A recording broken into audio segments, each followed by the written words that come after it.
balita ng Panginoon ayon kay San Marcos. Papuri sa iyo, Panginoon.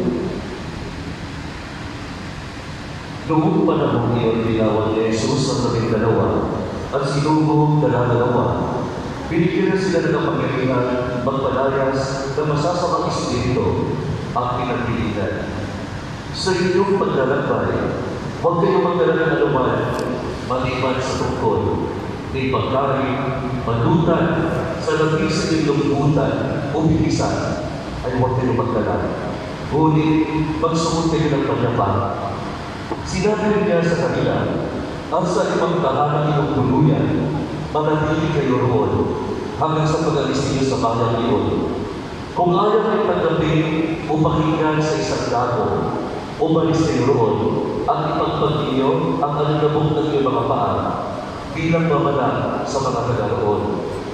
Kaya umayo ang 12 at nag-aral sa mga tao na magsisingin nila at taligdan ang kanilang mga kasalanan. Tinanalis nila ang maraming demonyo sa mga inaagihan nito. Tinagyan nila ng langis at pinagaling ang maraming may sakit. Mga kapatid, ang mabuting balita ng Panginoon. Pinupuri ka namin, Panginoong Jesucristo. Isang napakagandang balita sa ating lahat, mga kapatid ko kay Kristo. Maganda po ba ang gabi natin? Ay, parang hindi. Maganda po ba ang gabi natin? Okay, sa lahat po nagsabi na maganda ang gabi, palakpak po muna ng isa na. Ay, isa lang pa. Isa lang. Ibig sabihin, napakaganda ang gabi po natin. Alam niyo mga kapatid, bago po ako ma-ordain, una, bilang deacon, pangalawa, bilang pari. Ako po ay nakatanggap po ng assignment ko sa may Mindanao, particularly sa Butuan City. That is a part of my apostolic exposure, ano ba? In preparation for my ordination. 2 years po kami doon nag-stay. Imagine mga kapatid, wala po kami nakilala doon. Walang family, walang magtutuluyan. Pero ang nakakagulan, nakaka-survive po kami ng 2 years. More than 2 years po ang pag-survive namin doon. Alam niyo ba kung bakit? May nag-offer sa amin ng matutuluyan. May mga generous na tao na nagbibigay po sa amin, nag-provide ng mga pangangailangan namin ng mga seminarista at mga missionaries sa lugar na. That is why, confident kami na pupunta po doon kasi naniniwala kami that God provides. Kaya naalala ko po yung sinabi po ng aming professor dati sa theology, sabi niya sa amin, if you are in mission, God paves a way, prepares a way for you.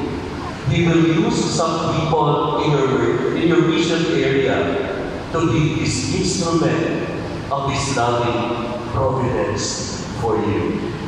At tingnan niyo mga kapatid, despite sa nangyari po sa atin, di ba? Una, pinadapa po tayo ni COVID-19, pero salamat sa Diyos, andito pa rin tayo, buhay na buhay, malusog, nakakakain. May pagkain sa mesa, may panggastos. Amen? At dahil dyan, bilang pasasalamat kay Lord, palakpakan po natin si Lord. No? Diba? Kasi bigyan tayo, hindi lang nag-uumapaw yung siksik, bigli at umaapaw ng biyaya. Amen? That is why mga kapatid, ngayong linggo po, sa ating Ebanghelyo, narinig po natin na humihingi si Jesus ng tiwala. Pagtitiwala ang hinihingi niya sa kanyang mga alagad. Nais niya magtiwala sila sa kanya habang ginagawa nila ang kanilang misyon.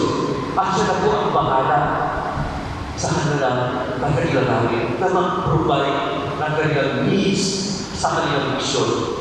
Sabi ni Jesus sa kanila, bring nothing your own except your walking stick and sandal.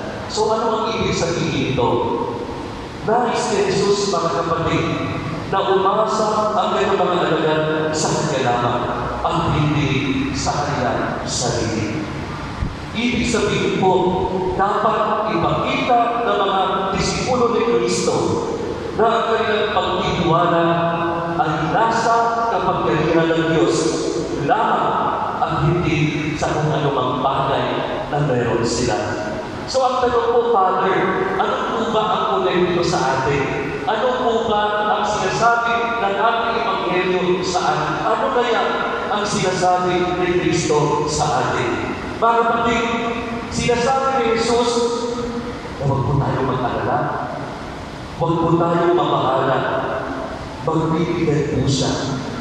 Dadamit po siya ng mga tao para ipadama sa atin ang kanyang tinatawag na providential love, providential care. Hindi po ba kayo nagtaka na despite na yung iba sa atin walang trabaho, na walang nakabuhayan, na walang namahal sa buhay, pero kahit paano may pagkain sa mesa, may paggastos sa tayo dahil nagbibigay po ang Panginoon sa atin. Amen?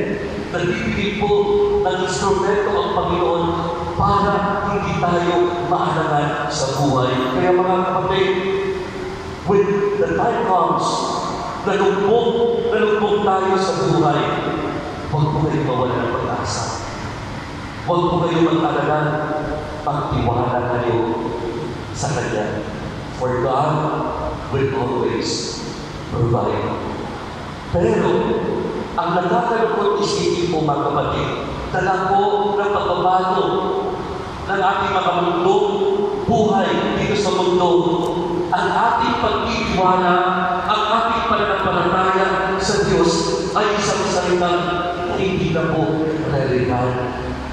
Hindi na po essential. Bakit?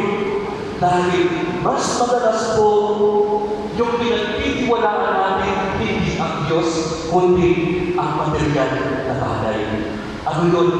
Yung milyon natin, yung pera natin, yung mga ari-arian natin, yung achievements natin, yung posisyon natin, doon tayo kumakapit, doon tayo nagtitiwala. Na akala natin, kung meron tayo ganyan, secure na tayo. We long for our material possession rather than longing for God. May iba, yung dahilan, may maraming pera, maraming achievements, kaya hindi na sila nag-iwanan sa Diyos. Di ba? Kapag yung mga friends ninyo, kapag naka-abroad na, kapag nakapasa na sa board examination, kapag marami na silang pera, madala na sila nag-pray. Hindi na sila nagsisimba kasi nakafocus sila sa pera. Nakafocus sila sa material na bagay. Ang kanilang ginagawang Diyos ay ang kanilang mga achievements, kanilang mga talino, kapangyarihan at ang kanilang yaman. Ngunit sa totoo lang po mga kapatid, hindi lahat sa inyo na lahat ng bagay dito sa mundo, katulad natin, yung pera ninyo, yung ali-ali ninyo, katulad natin, nawawala. Katulad natin, lumilipas. Pero ang Diyos, hindi po siya nagsasawa, hindi po siya tumitigil sa pagparamdam ng kanyang presensya. Hindi po siya magsasawang iparamdam sa atin na andyan lang siya parati. Kahit na nasa kabilang buhay pa tayo. Parang gusto ko sabihin, anak, kahit ano man ang mangyari, andito ako. Kaya naalala ko po yung kanta ni Ogie Alcacid. Siguro you are familiar with nandito ako. Di ba? Some of you ginawang love song ito, no? Big song ng inyong love life, no? Di ba? Alam niyo mga kapatid, kapag narinig ko po yung kantang ito, parang feeling ko secure ako. Feeling ko hindi ako iniiwan ni Lord. Okay lang po ba? Ibigay ko sa inyo yung lyrics na pinakamaganda na sana, no, kapag marinig natin ang kantang ito, ay magpapaalam po sa atin na si Lord hindi nagpapabaya. Si Lord andyan lang na kailangan natin magtiwala. Ito po yung pinakamagandang line na gusto ko pong i-share sa inyo. Please bear with me. Nag-practice po ako kanina. Kaya hindi po ako familiar sa song. Ito po yun. Mayroon ako nais malaman, maaari bang magtanong? Alam mo ba, matagal na kitang iniibig, matagal na akong naghihintay. Ngunit mayroon pang ibang minamahal, kung kaya ako'y di mo pinapansin. Ngunit gano'n pa man, nais kong malaman mo, ang puso kong ito'y para lang sa iyo. Nandito ako, umiibig sa iyo, kahit na nagturo ang puso.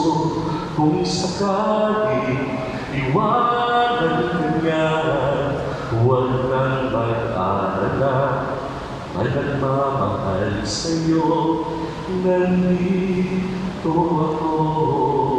Yan po yung gusto sabihin sa inyo ni Lord ngayong gabi, at dito lang ako, huwag kayong mag-alala. Kaya don't worry, huwag kayong mag-alilangan, andyan lang ako para sa inyo. Alam niyo mga kapatid, at this point in time, bilang reflection po, habang pauwi po tayo sa bahay, and this will be a sort of your assignment today, no? Try to ask yourselves, ako ba ay may tiwala sa Diyos? O baka mamaya, mas pinagkakatiwalaan ko ang aking sarili at mga bagay na meron ako. Kayo na po bahala sumagot yan, mga kapatid. Amen. Magsitayo po tayo lahat. Ang aming ipahayan, ang ating pananampalataya. Sabay-sabay po tayo lahat. Sumasampalataya ako Sa Diyos ang mga makapangyarihan sa lahat ng may gawa ng langit at lupa. Sumasampalataya ako kay Jesucristo, isang anak ng Diyos, Panginoon natin lahat. Nagkatawang tao siya dalang ng Espiritu Santo, pinanganak sa Santa Maria Virgen, pinapakasakit ng Poncio Pilato, pinako sa krus, namatay ng hindi, nanaas siya sa kaloonan ng pangalang tao, nagbay ng araw, nabuhay ng muli, umakyat sa langit, nalulugtog sa kanang Diyos, amang makapangyarihan sa lahat. Tukoy magbubulan tayo dito, at tumutong sa nagabubuhay at nagamatay na tao. Sumasampalataya ako sa Diyos Espiritu Santo, sa banal na simbahan Katolika, sa kasabahan ng mga banal, sa kapatawaran ng mga kasalanan, sa pagkabuhay at muli ng namatay na tao, at sa buhay na walang hanggan. Amen. Manalangin tayo sa Diyos Ama ng may buong pagtitiwala upang maging ganap ang ating pananampalataya, maging sa buhay natin ito at maibahagi sa kapwa. Buong puso natin itugon, Panginoon, dinggin mo kami. Panginoon, dinggin mo kami. Bigyan mo nawa ng lakas ang loob, ang pangangatawan ng Santo Papa, mga obispo, mga pari at mga diakono, upang maging masigasig nilang maipalaganap ang iyong mabuting balita sa mundo. Manalangin tayo. Panginoon, dinggin mo kami. Gabayan mo nawa ang mga namumuno sa pamahalaan upang maglingkod sila ng buong katapatan at walang hinihintay na kapalit. Manalangin tayo. Panginoon, dinggin mo kami. Ipakita mo, Panginoon, ang pag-asa sa mga may sakit at may kapansanan, mga matatanda, mga nalulubay, at mga nahihirapan, nang sa gayoy magpatuloy sila sa iyong pagmamahal. Manalangin tayo. Panginoon, dinggin mo kami. Samahan mo sa kanilang muling paglalakbay sa lupa ang mga kapatid namin nasa piling ng kamatayan. Ipakita mo rin ang liwanag ng buhay na walang hanggan sa mga taong pinamahal namin yumao. Manalangin tayo. Panginoon, kami. Sa sandali po ng ating katahimikan na ating idulog ang ating mga personal na intensyon.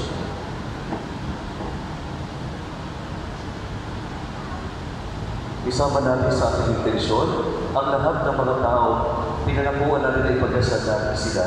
Ang lahat ng mga tao nagtitiwag na kanilang kaarawan at anibersaryo ng araw na may pagkalooban sila ng Panginoon ng proteksyon at magandang kalusugan. Manalangin tayo sa Panginoon. Panginoon, hindi mo kami. All this we ask through Christ our Lord. Amen.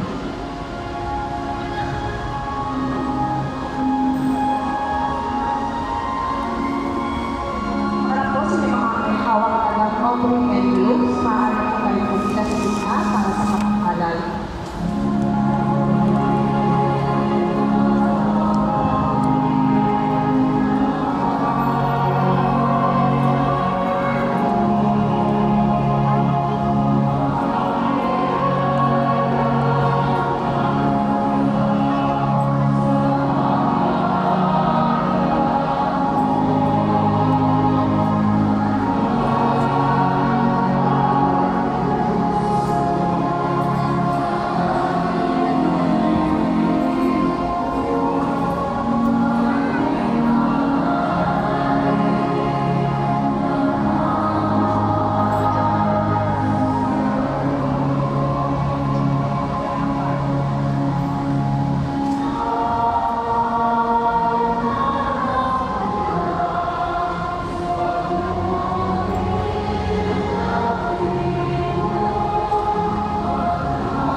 Manalangin niyo mga kapatid upang pagkahain natin ang kalugdan ng Diyos sa mga kapangyarihan. Tanggapin nawa ng Panginoon itong paghahain sa iyong mga kamay, sa kapurihan niya at karangalan, sa ating kapakinabangan at sa buong sambayanan niyang banal.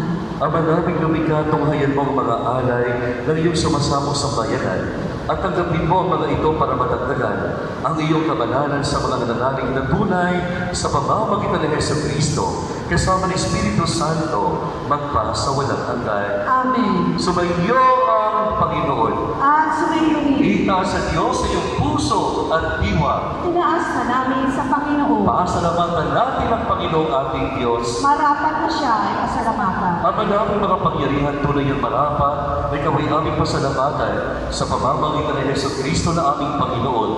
Lubhang na magpagkakad ng loob sa pagkakamali ng tao sa sansinuko. Kaya't minabuti niyang siya'y ipanganak ng bukod-bukod pinagpala sa babaeng lahat. Sa labi ng ibig kamatayan, kami ay inano ng namatay mong anak.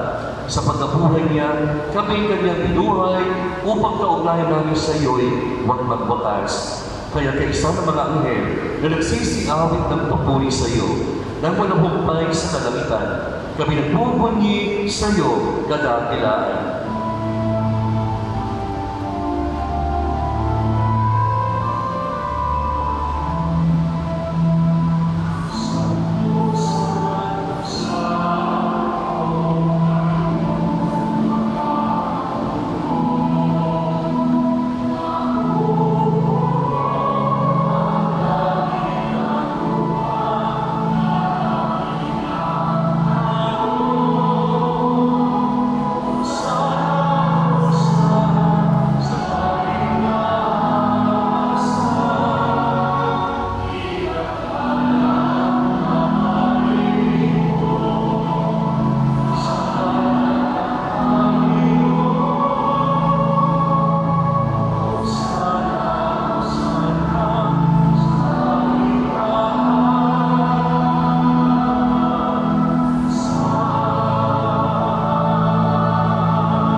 Ikaw ang bugal ng tanang kabanalan, kaya sa pamamagitan ng iyong Espiritu, yung mong banal na mga kaloob na ito upang para sa amin maging katawan at dugo ng aming Panginoong Jesucristo. Bago niya pinagting isang kusang na maging handog, hinawakan niya ang tinapay, pinasalamatan kanya, pinaghati-hati niya yun, iniabot sa kanyang mga alagad at sinabi, "Tanggapin niyong lahat ito at kanin. Ito ang aking katawan na ihahandog para sa inyo."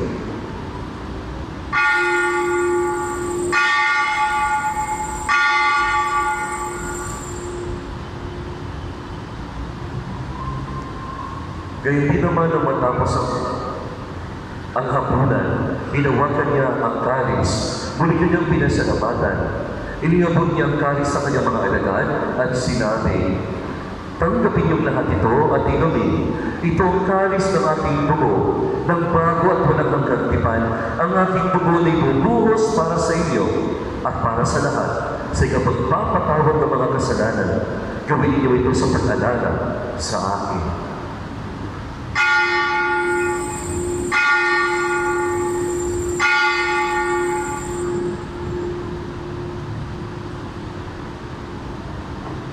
Ang misteryo ng pananampalataya.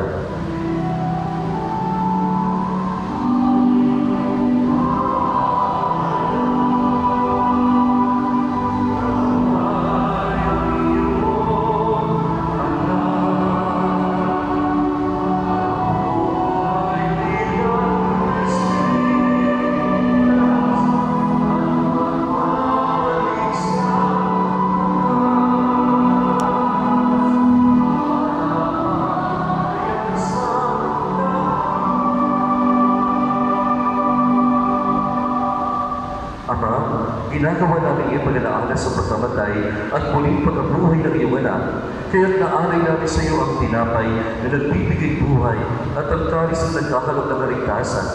Kami nagpapasalamat na kami iyong minarapat na tumayo sa harap mo para maglingkod sa iyo. Isinasamo namin kami magsasalo-salo sa katawan at dugo ni Kristo ay mabuklod sa pagkakaisa sa pamamagitan ng Espiritu Santo. Ama, lingapin mo ang iyong simbahan na ganap sa buong daigdig. Puspusin mo kami sa pag-ibig kay San Francisco na aming Papa at ni Roberto na aming Obispo at ng Tanang Kaparian. Alalahanin mo rin mga kapatid naming nahilay nang may pag-asang sila'y muling mabubuhay gayon ng lahat ng mga pumanaw. Kaawaan mo sila ang patuloy sa ikaliwanagan. Kaawaan at pagitapat kaming lahat na makasara sa iyong buhay na walang wakas. Kaysa ng mahal na Birheng Maria na ina ng Diyos, kaysa ng mga apostol, ni San Pedro at ang lahat ng mga banal na namuhay dito sa daigdig ng kalugod-lugod sa iyo. May pag-iwan naman namin ang pagpupuri sa karangalan mo sa pamamagitan ng iyong anak na aming Panginoong Jesucristo. Sa pamamagitan ni Kristo, kasama niya sa Kanya, ang lahat ng parangal at papuri ay sa iyo, Diyos Ama, makapangyarihan, kasama ng Espiritu Santo, magpasawalang hanggan.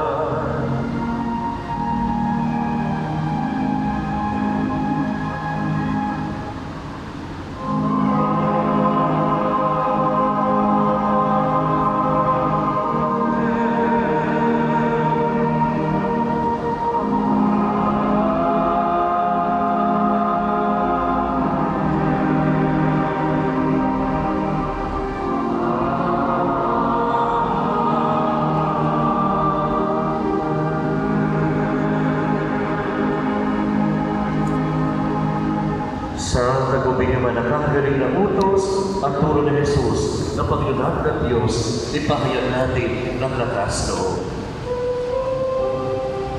Kanta po tayo lahat.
namin kami yagya sa lahat ng masama, pagkalooban ng kapayapaan araw-araw, iligtas sa kasalanan, at ilayo sa lahat ng kapahamakan, samantalang aming pinananabikan ang dakilang araw na pagpapahayag ng tagapagligtas namin, si Jesu Cristo. Sapagkat iyo ang kaharian at ang kapangyarihan at ang kapurihan magpakailanman. Amen.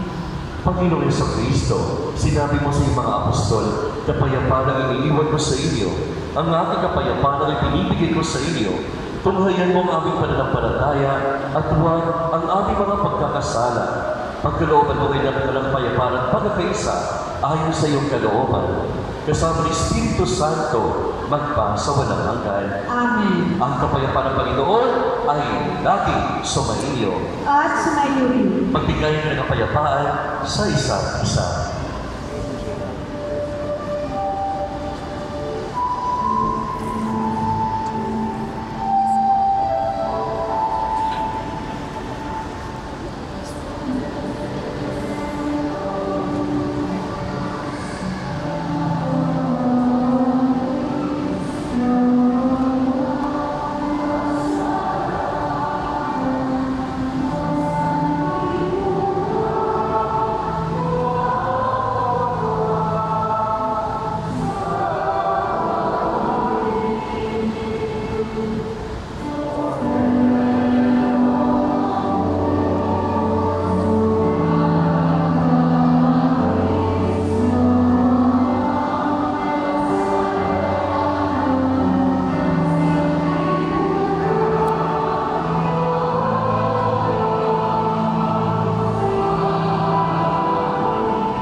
Mga kapatid, ito si Kristo ang Kordero ng Diyos, ang nag-aalis ng mga kasalanan ng sanlibutan. Mapalad ang panginagiyahan sa kanyang piing. Panginoon, hindi ako marapat-dapat makapatuloy sa iyo, ngunit sa isang salita mo lamang ay gagaling na ako. May naman na ng Christ, give us sake, please turn the light. Amen.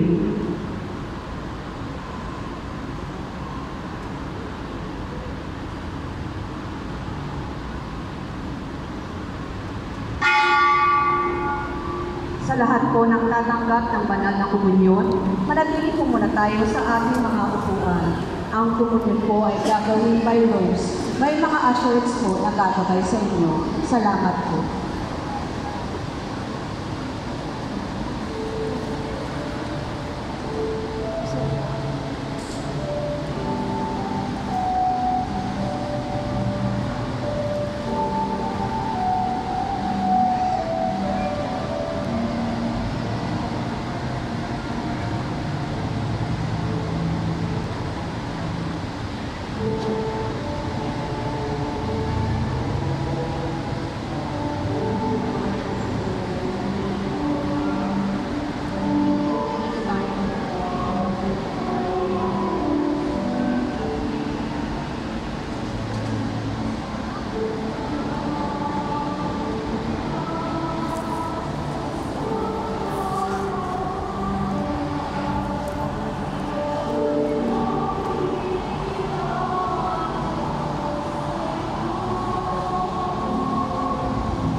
bilang pabati, magkakaroon po tayo ng second collection.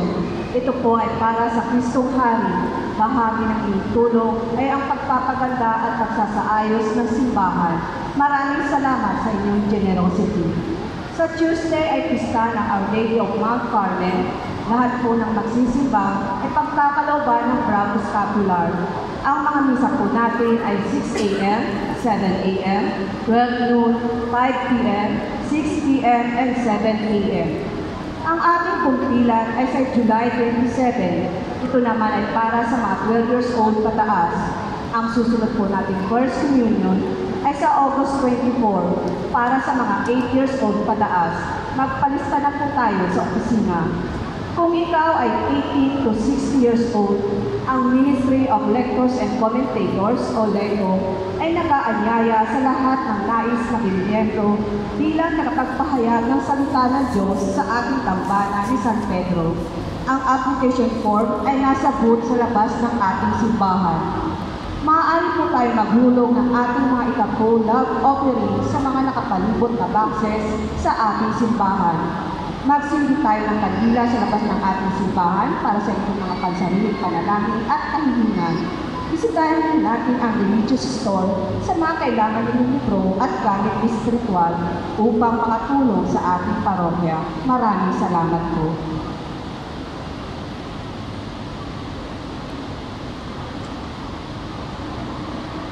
Manalangin tayo. Ama namin mapagmahal, kami mga pinagpagsalo mo sa piging na banal, ay makatanggap nawa ng bungang karagdagan ng iyong pagliligtas na aming ipinagdiriwang sa pamamagitan ng Jesucristo, kasama ng Espiritu Santo, magpa sa walang hanggan. Amen. Sumaiyo ang Panginoon, At sumaiyo rin. magsiyoko kayo habang ikinagawad ng pagbabasbas. Pagpalain nawa kayo ng kapayapaan ng Diyos na pinagmumula ng tanang kasiyahan sa buhay, ngayon at magpasawalang hanggan. Amen.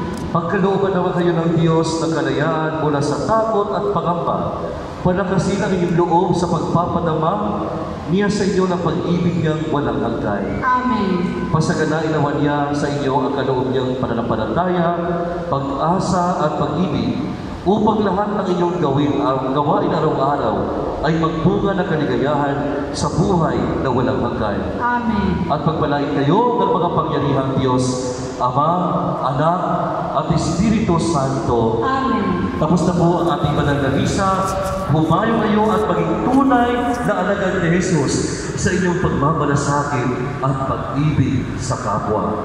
Salamat sa Diyos.